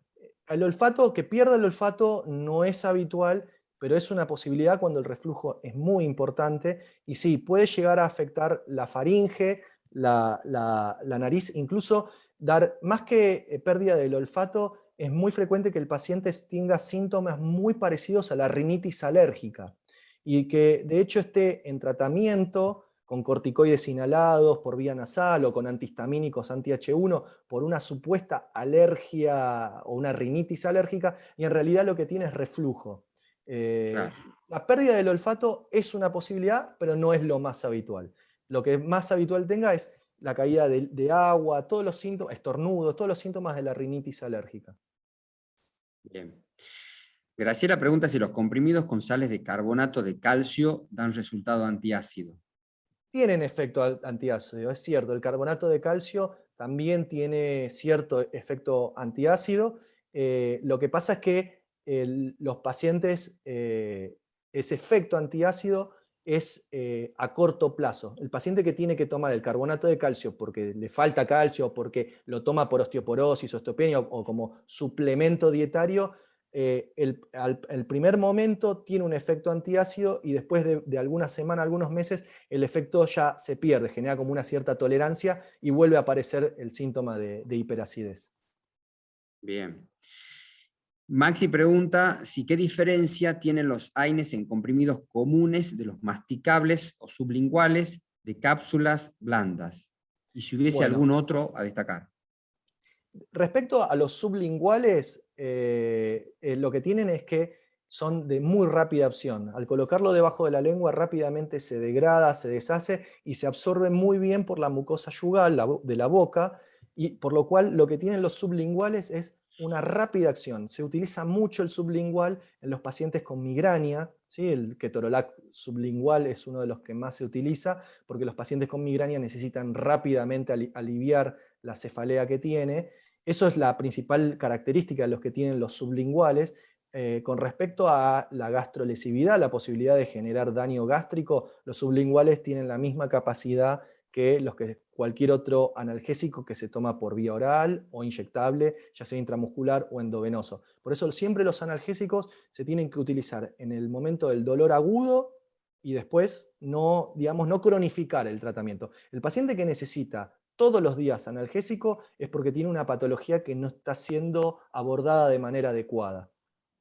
Bien, Respecto a lo que es comprimido y cápsula blanda, eh, en términos generales son igual de efectivos. O sea, al final del día, ya sean los comprimidos recubiertos, los analgésicos que vienen en comprimido recubierto versus los que vienen en cápsula blanda de gelatina, son igual de efectivos.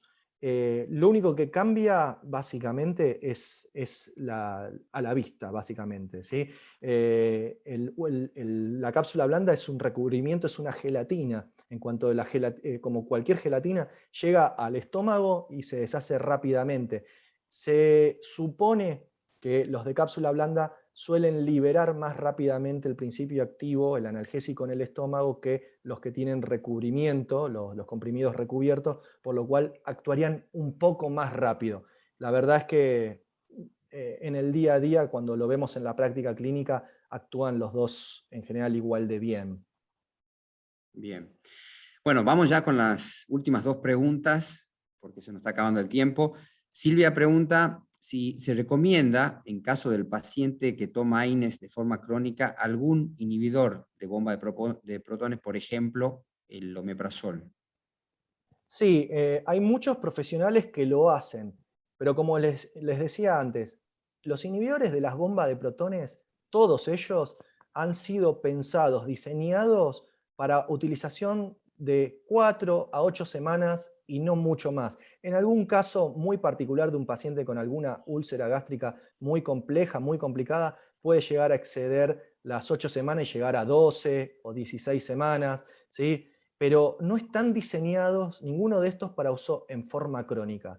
Y lo otro, los analgésicos tampoco están pensados para usarse en forma crónica en los pacientes, por lo cual en realidad no deberíamos dar los inhibidores de bomba de protones en forma crónica en los pacientes que toman analgésicos en forma crónica, porque no debiera existir el paciente que toma en forma crónica analgésicos, porque indefectiblemente va a tener daño gástrico y además del daño gástrico, el daño renal, ¿sí? En el tiempo los analgésicos generan daño renal, ¿sí? Entonces, lo que no debiera haber es pacientes que tomen crónicamente analgésicos. Hay muchas patologías que generan dolor crónico que deben tratar de ser abordadas de la manera más óptima posible para tratar de que los analgésicos se utilicen en el momento que el paciente necesita aliviar el dolor y no más que eso. No debe tomar en forma crónica analgésico. Ok. Bueno, la última pregunta, María Silvia nos pregunta, ¿qué opina del piroxicam y por qué se sigue comercializando la ranitidina en ampollas? Lo de la ranitidina en ampollas es porque aparentemente en la suspensión de la ampolla no se degradaría de la misma manera que en el comprimido.